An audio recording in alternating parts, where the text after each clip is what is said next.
architecture and how it is happening in an order of execution of instructions in the pipelining microarchitecture. So in continuation to that, we have something called as hazards. So basically, so this pipelining concept, if you talk about, we can observe quite a lot of things. Like pipelining, when you see this, when you go with pipelining concept, that is when one instruction is executing, you have the previous stage of the next instruction being executed.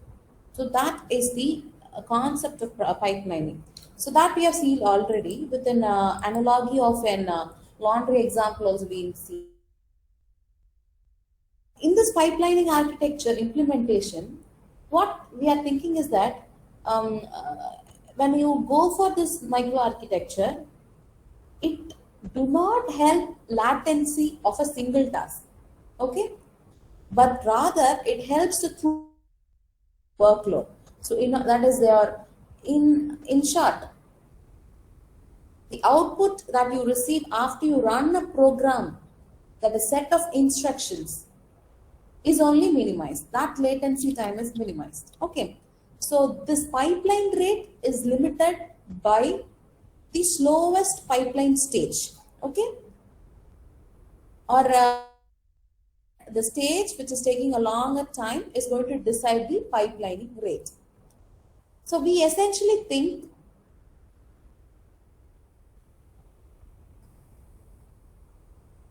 ideally we have the concept of execution of, we execute billions of instructions.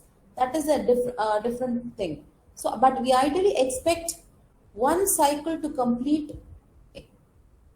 One cycle, we expect to complete one instruction. Yes. So the CPI value is 1. So cycles per instruction, we ideally keep it to be 1. So ideally we expect the CPU value of 1 and a speed up equal to the number of stages in the pipeline. But there are a number of factors that is going to limit this. You cannot execute in a single cycle, one instruction you cannot execute. So in that case, there is something called as hazards. So that is the limiting factor where your CPU value is not equal to 1. So the problems that occur in the pipelines are called as hazards. Okay, these hazards that arise in the pipeline is going to prevent the next instruction from during the designated clock cycle. Okay, so something is hindering the execution in the pipelining architecture. So those things are called as hazards. So we have numerous hazards.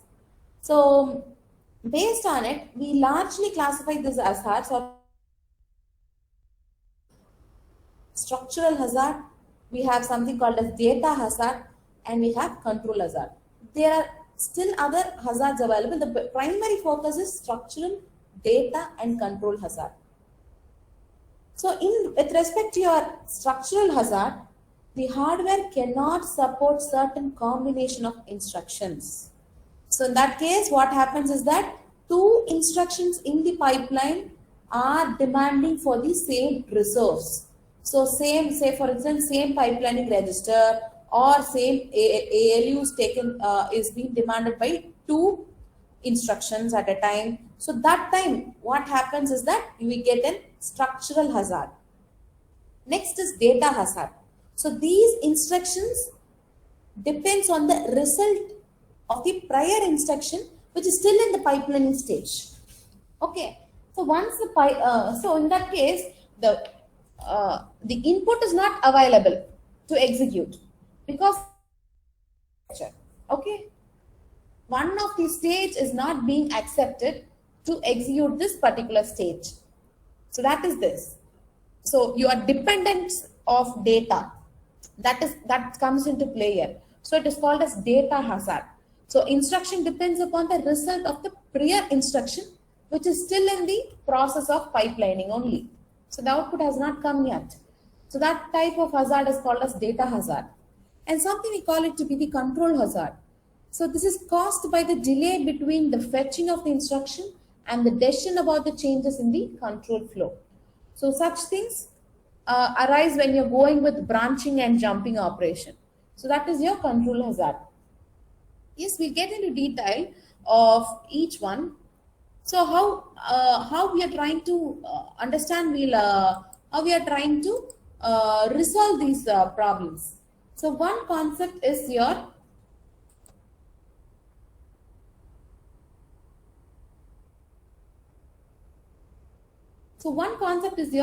uh, of resolving your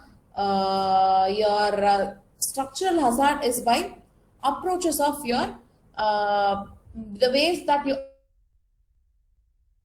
scheduling method, second is stalling, and third one is duplicating method. So what happens in each of these methods? So scheduling can be either through software or through hardware. So when now we are trying a program in the software paradigm, the program explicitly avoids scheduling instructions that would create structural hazards. So we simply give no operation point. We schedule the instruction in such a way that the programmer, through a software program, we are trying to avoid the scheduling instructions that would create structural hazards. So by this way, you are trying to avoid the request of demanding the resource, two or more instruction demanding the same resource at a particular clock cycle. So now the way of scheduling the resources, you will be able to instructions. Now we are able to resolve this structural hazard. Next is by stall. So stalling is something like your hardware includes some control logic that is going to stall. Stall in the sense freeze the later instruction until the earlier instruction has finished producing its data value. Got the point? So stalling is that something like it is some control logic that is going to freeze the later instructions until the earlier instructions are being finished. Okay, so that is with respect to your stalling concept. Next is duplicating. So now the problem which are arising over here is in the structural hazard is that getting less number of, there is demand of more resource. So two or more instruction demanding the same resource. So what we do is that we duplicated the resource, that you add or remove the hardware to design so that each instruction can access independent resources at the same point of time. So you can have pipelining register separate for code and pipelining register separate for data. So that is how you can try to resolve this structural hazard.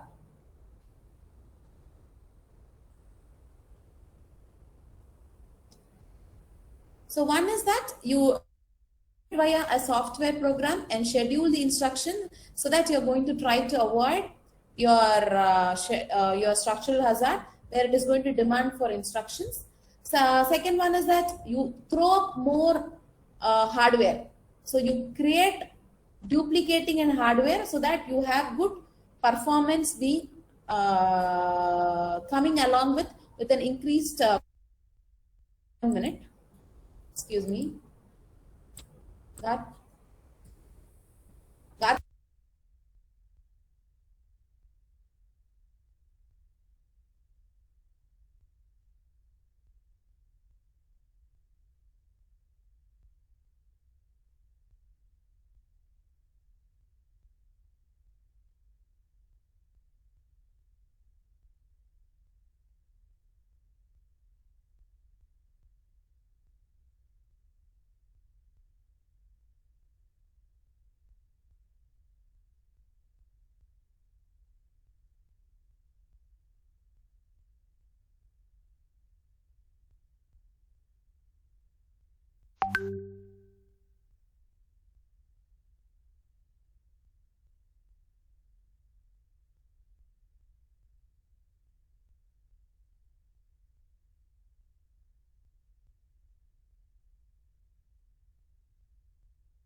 So excuse me. So but then we were discussing with respect to this duplicating our so with respect to duplicating the resources, we obtain some good performance, but then we'll have some increased cost coming in as a factor, as in while we are trying to replicate the resource. So, and there can be a little interconnect delay also involved in it. So that is the going with resolving the problem via duplicating the resources. So the instructions are first in the scheduling operation. The instructions are avoided to avoid via creating an program explicitly, wherein you have go for scheduling concept. The next is stalling. You're trying to freeze that instruction, that is so that and you get all the instructions being executed in the earlier stage. And other way is duplicating the resources. So that these are the three methods how you are going to handle the hazards which are related to resource management. So next we have something like data hazard and the control hazard. So before that, we had already seen about executing set of instructions, wherein we had executed some simple instructions where we had no data or control dependencies. So earlier we had discussed that it has got no data hazard or control hazard. So in the sense, they didn't have any in instruction did not have any control or a data dependency over any other instruction in that program. Yes. So that is the point that we have discussed earlier with the simpler examples.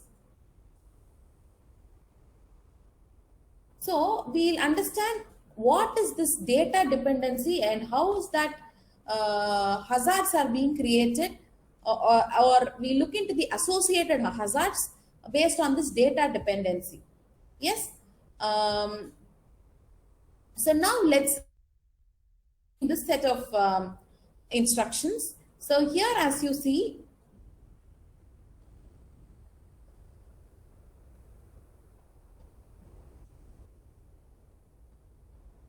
so as you see here, this is a set of instruction that we are trying to run. So you have first subtract, then you do an AND operation and an OR operation, then you go for AND operation and stored word operation. This is what you try to do. So now we'll understand got involved AND operation or your first subtract operation is going to take place, where your registers are the source register is S1 register 1 and register 3, and the result is stored in. Next you have the instructions from AND. So your AND source register is your second register and fifth register are being ANDed, and the result is stored in 12th register. So now this is the order sequence that you're trying to execute, and the corresponding source and the targets are being mentioned over here. So now let's understand the dependency. So here the first instruction,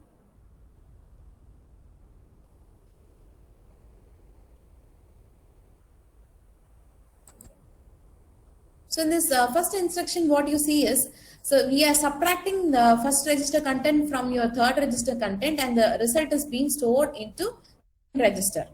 Now the register is used to store, the register is used as a source in the rest of the instructions. Now it is a target. This is the destination register over here. But in later part of your program, this is going to be the source register. So this is not going to be a problem in the case of single cycle or multi-cycle operation. So that do not create a problem when you're working on a single cycle microarchitecture or in pipelining architecture. But then it will have some hazard when you are going out with pipelining architecture. So now each in with respect to your single cycle and your multi-cycle data parts, what happens is that each instruction is executed completely before the next one begins. So you have the first subtract operation performed, and you have the result being stored in the second register. Then only your AND operation is going to get performed. Once the AND operation is completely performed, then it goes for OR operation. So this is the wise it is going to perform. But then, so there is no problem of data dependency in case of single cycle or multi-cycle data paths or microarchitecture. Yes, so it becomes a problem, or there is a quite a small concept of data dependency when you are working in a